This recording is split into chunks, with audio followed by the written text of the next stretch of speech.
What's up, good people? Mark Holmes here, and as always, I want to thank you all for watching, commenting, subscribing, and being part of the Joe Boo Sports Report. Without you guys, as well as you ladies, you know that this literally does not work. You know, I love to come out here every day. I didn't get out here actually last night to do an evening video. It was one of the few nights that I miss if I'm home. But I love to contemplate everything right here. You know, you have the fire. It's something. It's primeval. It's basic. It's one of the. It's a need. Fire created everything. Cooking food, heating. It's a source of life. And being here and coming down here and thinking and contemplating, it's just like it takes you back to the basics.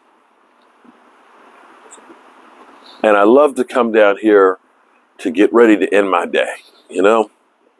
Reflect, think, feel good about myself and things. Be happy for the day that I had and so on. But I'm sitting here remembering, you know, Lyle Collins. Lyle Collins signs with the Bengals. The wind's kind of pushing the fire in my lap here. Hopefully we don't have that basic need here burning my skin. Been there before. But Lyle Collins, who signed with the Cincinnati Bengals, I was reading about it. You heard that Joe Burrow was there. Some of the other offensive linemen were there. They were all there to greet him and make him feel like he's part of the family. And as I was reading that, I was having a deja vu moment. And if you don't know what deja vu means, it means we've been here before. It's like a memory is hit by something that happened now. You know, for me, sometimes, and most of you probably don't know this now because of all the artificial football fields and things. But sometimes in the springtime, if you go out early and they've gone through and they've cut the grass, there's a smell to the grass from the dew and being fresh cut that will literally take me back to being at training camp in high school, of being there first thing in the morning to practice. There's a certain smell that literally transports you, boom, to something that's happened before. And as I read that about Lyle Collins being there with Joe Burrow and all these other players and stuff to get them to close the deal, I realized I've been here before, not only with the Dallas Cowboys, but with Lyle Collins.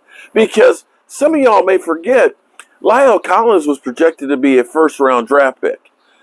And an ex-girlfriend who was pregnant ended up being killed, and there was word that the police wanted to talk to him, and so he went undrafted. First-round talented guy goes undrafted. And as soon as the draft is over, you know, they end up finding out that, okay, it wasn't him. It wasn't him. He had nothing to do with it. But Jerry Jones got Lyle Collins to Dallas at his house. Jason Witten was there. Tony Romo was there. Tyron Smith. All these guys were there. They wined and dined, and they made him feel like he was family. That we're a family, we're a group, we're in this together. We're showing you love. I think about Charles Haley, who had problems in San Francisco. Charles will tell you the story about meeting Jerry Jones. He met him at the airport. I'm Jerry Jones, owner of the Dallas Cowboys. The story about Stephen Jones throwing Jerry Jones against the wall because he didn't like the contract they were making for Deion Sanders because it was so much money. And Jerry said, what you gonna do? What you gonna do, Steven? You're gonna hit me. And I realized it's right there. The problems are right there in front of us. The Cowboys, as they say, scared money don't make money. And the Dallas Cowboys, with Stephen Jones, don't know how to close a deal. Jerry Jones understands, or used to understand. When you get older, I know I forget a lot of things. I'm only 56. I'm sure when I get to be 78, I'm going to be forgetting a lot of other things that I used to do. But Jerry Jones used to recognize that you get what you pay for. And if I want a shutdown corner, I got to go out and get me a shutdown corner.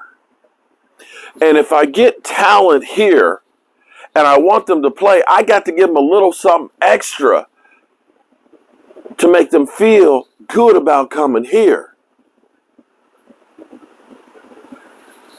That sometimes, instead of being a prick and trying to screw somebody over, I need to wine and dine and make them feel like $1 million. As opposed to, we're only going to offer you $1 million when you're worth 20. And that, my friends, is what the Cowboys have lost.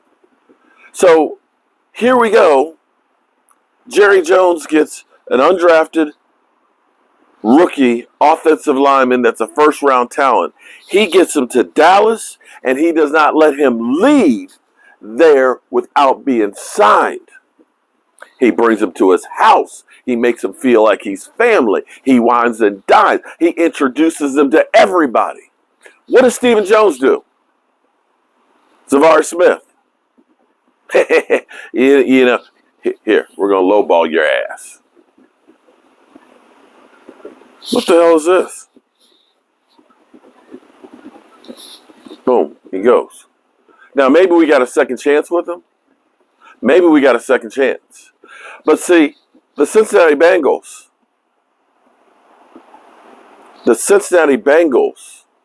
what the Cincinnati Bengals are right now is what the Dallas Cowboys used to be. Quite frankly, they understand, hey, we were pretty good last year.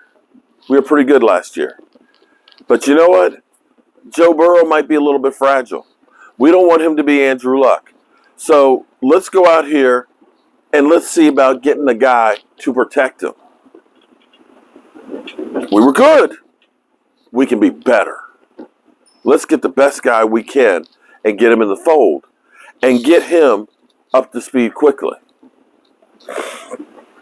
The Cleveland Browns recognize, hey, for whatever reason, Odell Beckham didn't work. Hey, we'll go get Amari. Baker Mayfield, we know we spent a first-round draft pick on him. We know we spent a lot of first-round draft picks on quarterbacks. But you know what? Let's go out here and let's not be scared to try and get Deshaun Watson. Hey, we're going to take risks. It might be a problem, but we're going to take a chance. We're going to use what we got.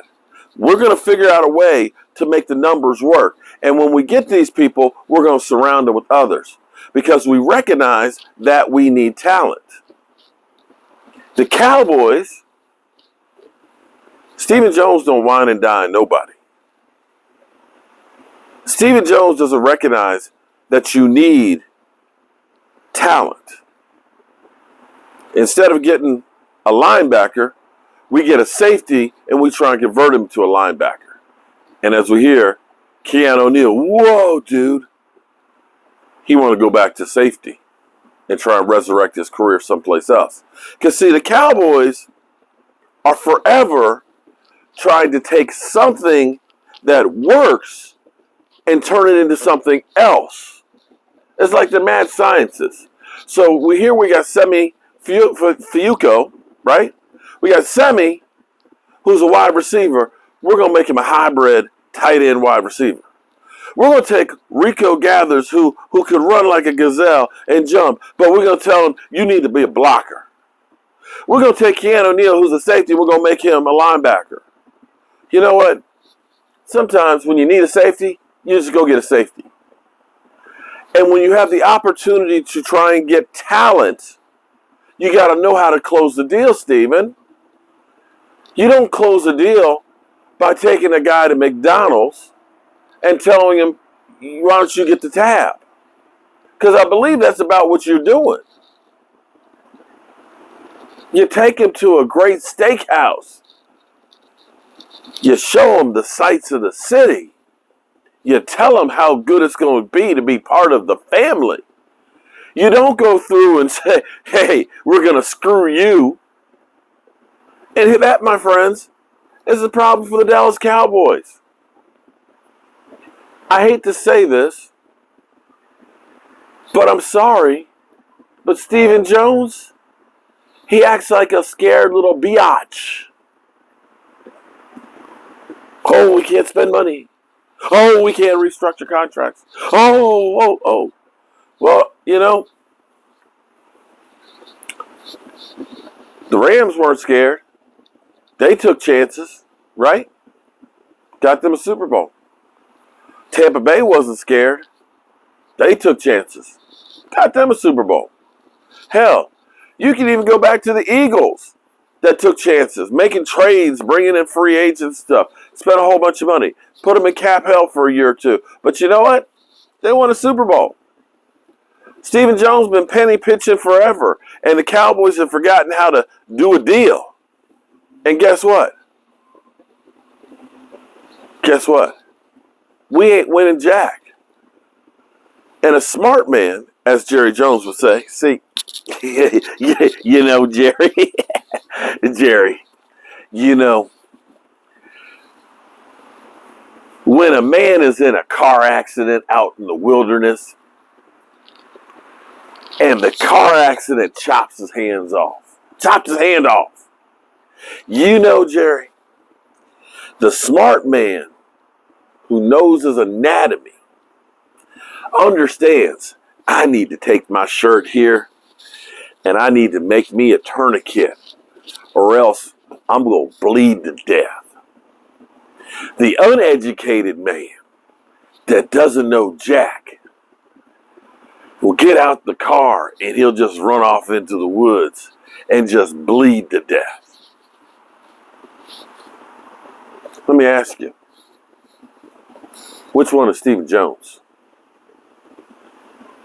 And with that being said, I've said enough that probably I'm guaranteeing if I show up at the Star, there's going to be a poster up there. If you see this guy, call security because he's done insulted me. And they'll probably ship my ass to Cleveland. Or worse yet, to the Washington Commanders away, where you can't even buy a Budweiser there. Because they're like, Washington, listen, you ain't even good enough for us to get people drunk at your place. And Lord knows, when you go to FedEx Field, you need the alcohol. You need lots of alcohol to watch those people. And probably you need some alcohol because you're probably going to get cut. And you need to pour some of that alcohol on the cuts. Anyway.